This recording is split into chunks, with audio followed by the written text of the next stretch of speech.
Comienza la entrevista una vez más aquí en Canal 5. Es un gusto que ustedes nos acompañen donde estén, en cualquier parte del país. Estamos por YouTube también, en vivo, ahí el canal de los medios públicos, y estamos a través de las radios del Estado. Así que cubrimos todo el territorio nacional.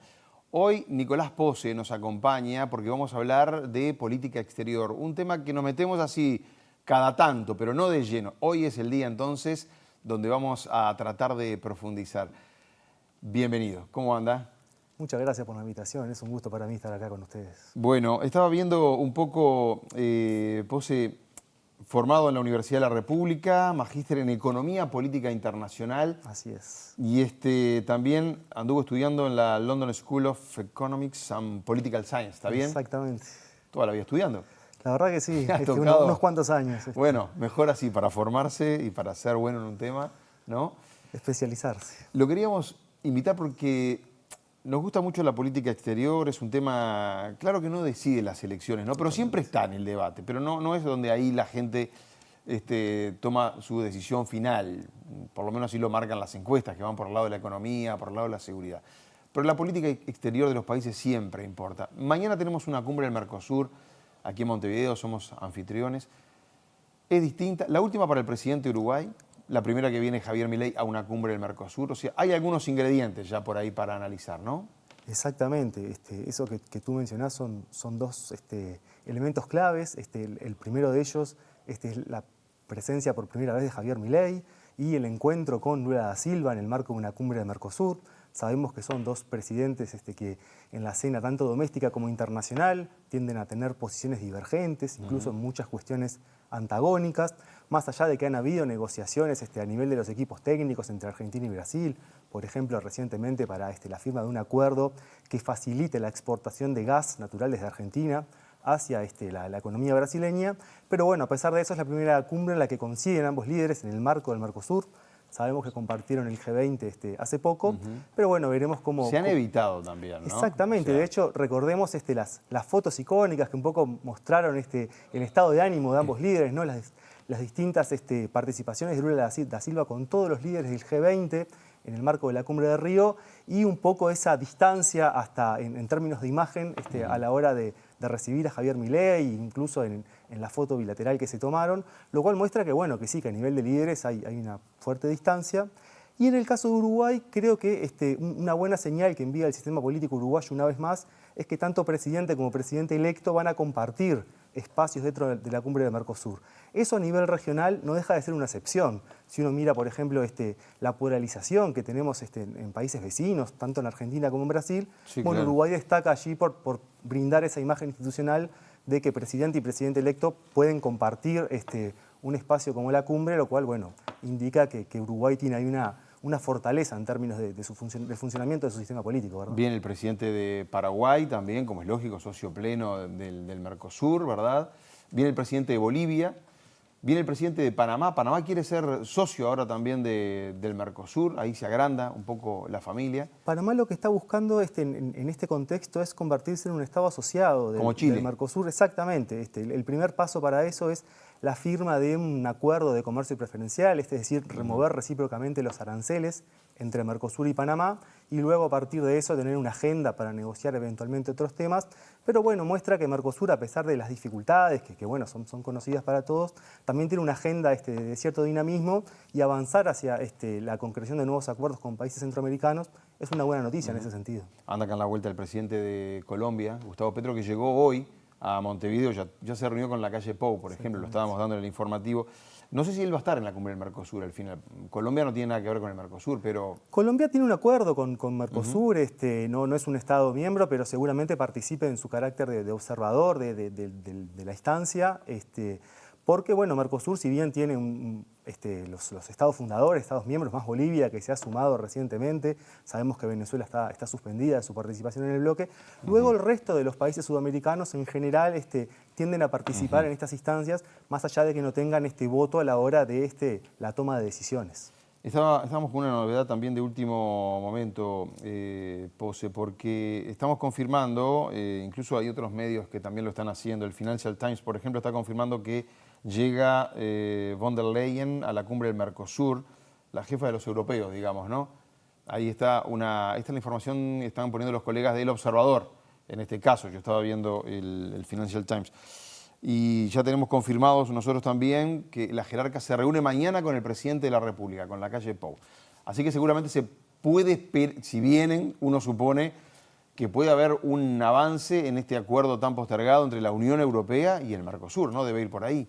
Bueno, sería la principal noticia de la cumbre, ¿verdad? Esa es una negociación que se lanzó en 1999, que ha tenido muchas idas y vueltas, un acuerdo en principio en el año 2019, luego un congelamiento hasta la llegada del cambio de gobierno en Brasil, una reactivación de las negociaciones, una adenda ambiental entre medio, negociada a petición de Europa para calmar la oposición ambiental que en su momento el acuerdo había concitado en el continente europeo. Ahí los países, los partidos verdes eran también más fuertes. Exactamente, pero lo cierto es que Mercosur, a cambio de eso, puso algunas cuestiones arriba de la mesa, en particular Brasil, la renegociación del capítulo de compras gubernamentales que había acordado Brasil durante su predecesor, su presidente previo, Jair Bolsonaro, se ha revisado, se han retirado algunas concesiones que Brasil hacía así, en particular para la compra de insumos para el Servicio Único de Salud de Brasil, y también un elemento central que tiene que ver con el reordenamiento de la política comercial europea a raíz del Pacto Verde en Europa. El Pacto Verde Europeo implica un conjunto de medidas comerciales de naturaleza unilateral que los países de Mercosur tienen miedo que se conviertan como un sustituto, una barrera nueva a la exportación de bienes de Mercosur hacia Europa. A cambio de eso, Brasil y Mercosur han conseguido, aparentemente, según lo que sabemos, la introducción de un mecanismo de rebalanceo para evitar justamente que el bloque sureño se vea perjudicado por esta nueva política. Todos estos elementos en un contexto geopolítico muy, muy particular hacen que, que haya aparentemente un nuevo acuerdo entre Comisión Europea y los países del Mercosur. Lo cierto ahora es que el próximo capítulo se juega a la interna de Europa. ¿Cuál es la capacidad de la Comisión de tramitar a la interna la aprobación de este acuerdo? Es lo que se deberá despejar en las próximas semanas. Sí, porque Francia siempre está muy dura, por ejemplo, Holanda creo que también, ¿no? Había puesto ahí algunos reparos, después vemos los tractores sobre París protestando, o sea, ¿significará esto que se podrá avanzar o se vuelve a trancar? Hace 25 años que estoy escuchando lo mismo, por eso uno ya pierde un poco también. Totalmente, la esperanza. El escepticismo es pertinente porque hemos tenido muchas marchas y contramarchas, incluso algunos intentos en donde parecía que el acuerdo se concretaba y eso no sucedió. Un poco para explicarle a la audiencia cómo funciona esto en Europa. El acuerdo Mercosur-Unión Europea es un acuerdo mixto en la jerga legal europea. Tiene algunos componentes que corresponden al ámbito de la Unión Europea y otros componentes que corresponden al ámbito de los estados nacionales, y que por lo tanto requieren de la ratificación de cada uno de estos estados nacionales. Ese escenario lo podemos descartar, eso no va a suceder en el corto ni en el mediano plazo. Pero existe la posibilidad de dividir el acuerdo, dividir la parte comercial del resto de los componentes.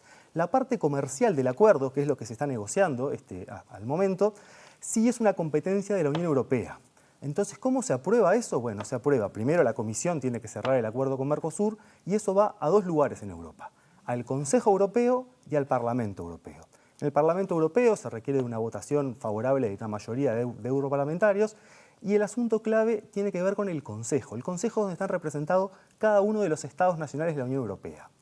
Como el acuerdo en su pilar comercial es una competencia comunitaria, el Consejo puede aprobar este acuerdo con una mayoría calificada. Una mayoría calificada que se debe componer de al menos 55% de los estados, miembros de ese Consejo, que representen al menos el 65% de la población de la Unión Europea. Y también hay un mecanismo de bloqueo, una minoría de al menos 4 estados que representen el 35% de la población europea pueden bloquear el acuerdo, incluso solamente el pilar comercial. Entonces lo que está en juego hoy en día es eso, es la capacidad de Francia de ensamblar una minoría de bloqueo para prevenir que esto entre en vigor. Al momento, por lo que sabemos, Francia todavía no tiene los números. Tiene algunos socios, sabemos que Polonia está acompañando la posición de Francia, sabemos que Holanda, Países Bajos también está acompañando la posición de Francia e incluso Austria también, pero estos 3 países por sí solos no alcanzan ese 35%.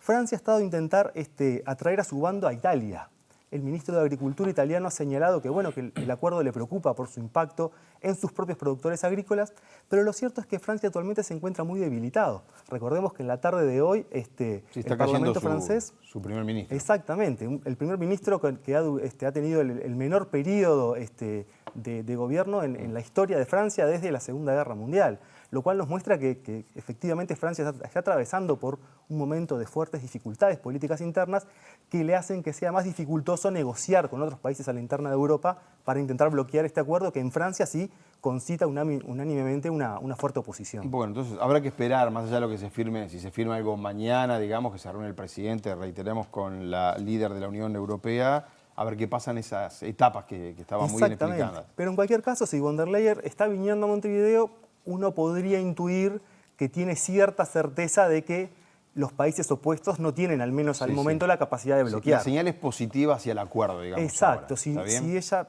captara que hay una minoría de bloqueo emergente, bueno, seguramente no hubiera realizado este viaje, así que veremos. Me quedo en el Mercosur, porque Argentina viene con la posición, ya lo anunciaron, de que va a pedir la flexibilización del bloque, como lo ha pedido Uruguay, este presidente de la calle Pou en particular. Me acuerdo de Danilo Astori también pedirlo varias veces. Flexibilizar es que los países puedan negociar con otros países en forma bilateral, digamos, y después que si se puede sumar el Mercosur, mejor, esa es la teoría, ¿no? Hasta ahora no se ha logrado. Pero Argentina da un paso más y dice que si no logra eso, va a analizar irse del bloque. Y entonces ahí el Mercosur puede quedar desarmado, porque acá el Mercosur es Argentina y Brasil como dos grandes jugadores, ¿no? ¿Qué puede pasar entonces? Bueno, efectivamente, en primer lugar, el corazón de la integración sudamericana y de Mercosur en particular es el eje argentino-brasileño. Mercosur al momento no tiene habilitada la posibilidad de que sus miembros negocien bilateralmente con terceros, porque Mercosur aspira a conformar una unión aduanera. Si uno tiene una unión aduanera, bueno, los socios, miembros de esa unión aduanera no pueden tener acuerdos bilaterales con terceros porque el bien ingresa por la frontera de uno y circula por las economías del resto. Lo cierto es que al día de hoy Mercosur no ha dado todos los pasos para completar esa unión aduanera. Es lo que llamamos una unión aduanera incompleta. Sí. Tiene algunos elementos, pero no todos. Entonces, técnicamente, bueno, podría haber un espacio para que los miembros negocien bilateralmente. Pero esto implicaría romper con esa aspiración que históricamente se han planteado Brasil, Argentina, y que está en el centro de ese acuerdo político que está detrás del funcionamiento de Mercosur. Eso es lo que ha inhibido, de hecho, que Uruguay consiga ese espacio de flexibilización. Ahora el gobierno argentino llega con este planteo, pero bueno, en principio sabemos que la economía argentina tiene una mayor dependencia de la economía de Brasil que viceversa. Por ejemplo, el 15% del total de las exportaciones de bienes de Argentina van a Brasil, solamente un 5% del total de las exportaciones brasileñas van a Argentina, y de ese 15%, más de la mitad es comercio amparado en acuerdos que son de comercio administrado, que dependen de acuerdos bilaterales entre Argentina y Brasil para que ese comercio fluya adecuadamente. Tanto en el sector automotor como en el trigo son los dos grandes sectores más sensibles a esto. Entonces, la capacidad de patear el tablero de Argentina, bueno, hay un signo de interrogante allí, porque además tampoco es evidente cuáles son los socios que estarían en el corto plazo disponibles para Argentina. El gobierno de Milei ha señalado su voluntad de firmar un acuerdo con Estados Unidos, si es que Mercosur flexibiliza esta posición o si es que Argentina eventualmente rompe con Mercosur y sale por su cuenta. Pero lo cierto es que Estados Unidos no negocia acuerdos preferenciales de comercio desde el año 2016. ¿Cuándo Estados Unidos modificó su política comercial y dejó de firmar acuerdos de esta naturaleza? Cuando llegó por primera vez Donald Trump al gobierno.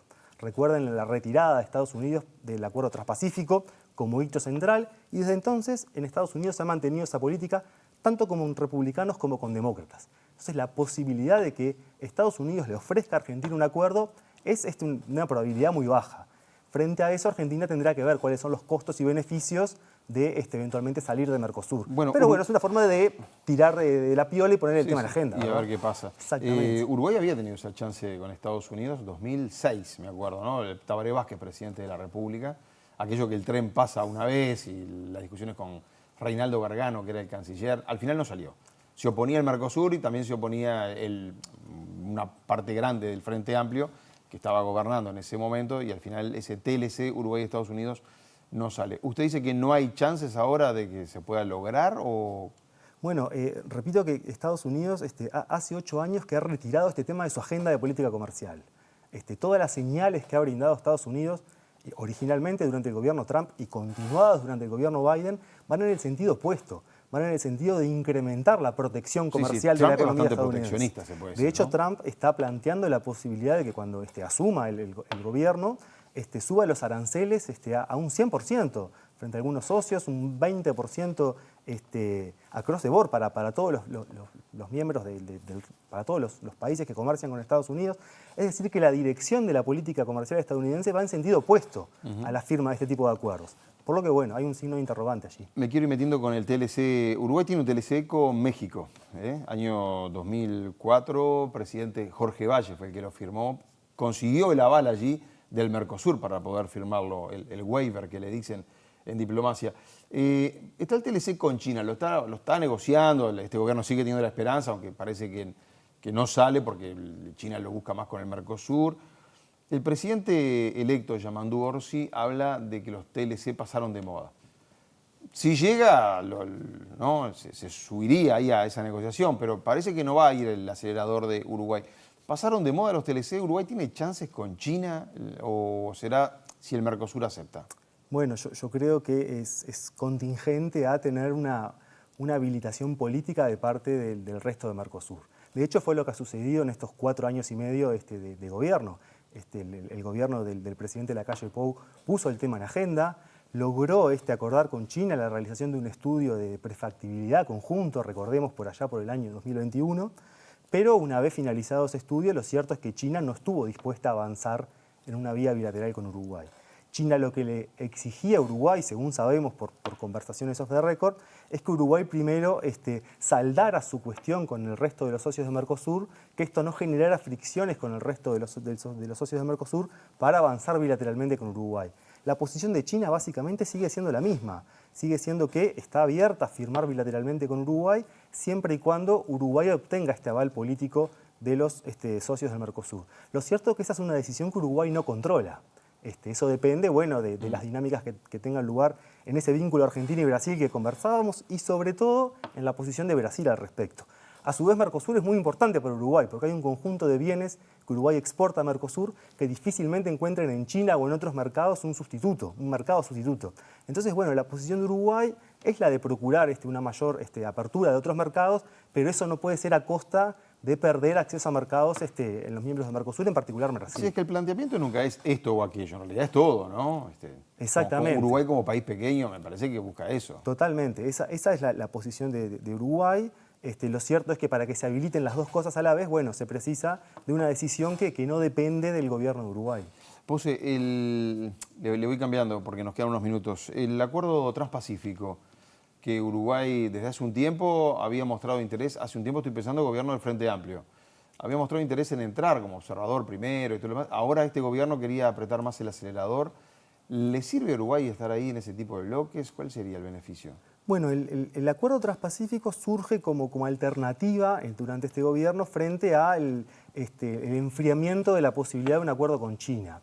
Uruguay postula en esta lista de espera que tienen los miembros del Transpacífico para habilitar a nuevos socios, y allí queda junto a Costa Rica, China y a Taiwán.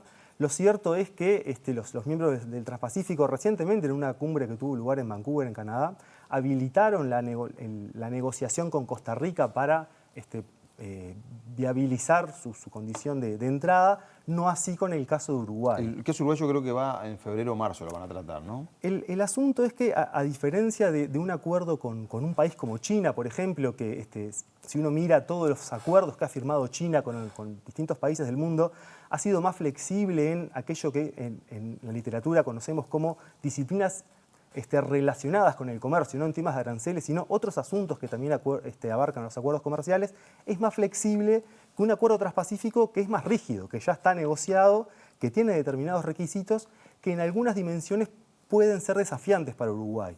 Por ejemplo, en lo que tiene que ver con empresas propiedad del Estado.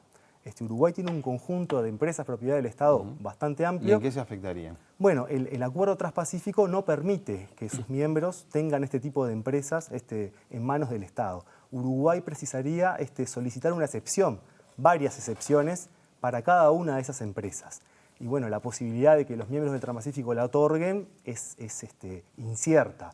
Otro capítulo que puede ser desafiante para Uruguay es el capítulo de compras gubernamentales, una herramienta que Uruguay frecuentemente utiliza y que el Acuerdo Transpacífico limita su utilización, es decir, la posibilidad de favorecer a los proveedores domésticos en las licitaciones públicas.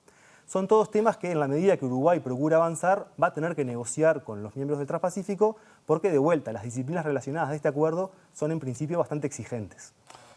Claro, esa de las empresas públicas, esa es brava que la lleven, sobre todo en Uruguay, ¿no? Una es pedir la excepción, otra es vender las empresas públicas. Lo que sería un lío político importante. Uno no imagina que la economía política del acuerdo haya incentivos suficientes para una coalición pro acuerdo que sea más poderosa que la coalición que eventualmente defienda la posición de mantener las empresas públicas tal como rigen en la actualidad. Entonces comparto tu valoración de la economía política doméstica, es más favorable a que o se consiguen las excepciones o este camino va a ser un camino que no va a tener mayor recorrido. Sí, no va a avanzar tanto entonces. ¿Qué pasa con América Latina? Siempre hay, a veces hay, ¿no? Como el péndulo ese hacia la izquierda, hacia la derecha. Estamos en algún momento ahora, porque hay presidentes, no sé, Chile de izquierda, Paraguay de derecha, Argentina de derecha, Brasil de izquierda, Colombia de izquierda ahora, que siempre era de derecha. Exactamente. Venezuela. No le pregunté por Venezuela, cómo se sale esa situación también. Pero ¿estamos en alguna fluctuación ahora en América Latina para un lado o para el otro? Bueno, lo que hay en América Latina, más allá de la orientación político-ideológica de los gobiernos, es un rechazo bastante consistente a los oficialismos. Los oficialismos tienden a perder las elecciones cuando van a la reelección, ya sea a través del propio líder del Poder Ejecutivo o el partido del gobierno. Bueno, acaba de pasar en Uruguay, ¿no? Acaba de pasar en Uruguay. El oficialismo perdió las elecciones. Y entre 2019 y 2023, no me acuerdo exactamente el número ahora, pero fueron algo así como alrededor de 15 elecciones, creo que 18, si no me acuerdo mal, una sola las ganó el oficialismo, caso de Paraguay. En el resto de todos los países, entre 2019 y 2023, los oficialismos perdieron. Ahora en 2024 algunos oficialismos ganaron, por ejemplo en México, el gobierno consiguió la reelección, pero lo que vemos es que más allá del signo político hay una tendencia hacia un rechazo a los oficialismos, lo cual tiene que ver con distintos descontentos de las ciudadanías en el marco de que, bueno, América Latina viene atravesando múltiples crisis, ¿verdad? Tuvimos la crisis de la pandemia, tuvimos entre 2014 y 2023 una década de crecimiento prácticamente perdida. Fueron años en los que, si uno toma la década del 14 al 23, América Latina creció menos que durante lo que conocemos como la década perdida, la década de 1980. La tasa de crecimiento anual promedio fue incluso menor. Entonces, bueno, cuando uno contrasta eso con el recuerdo que tienen las sociedades de la década previa, la década del boom de las commodities, 2003, 2004, 2014, hace que, bueno, la gente tenga una expectativa de un desempeño económico más similar al de esa década y que frente a la insuficiencia de los resultados por parte de los gobiernos de aumentar el bienestar de los ciudadanos, se tiende a rechazar a los ejecutivos. Pose, en un minuto, Venezuela, ¿qué consideración le merece? ¿Hubo elecciones? Todo el mundo dice que hubo fraude. Efectivamente. Parece absolutamente claro. Las actas nunca aparecieron tampoco. No, ¿no? yo creo que eso al día de hoy no está en discusión.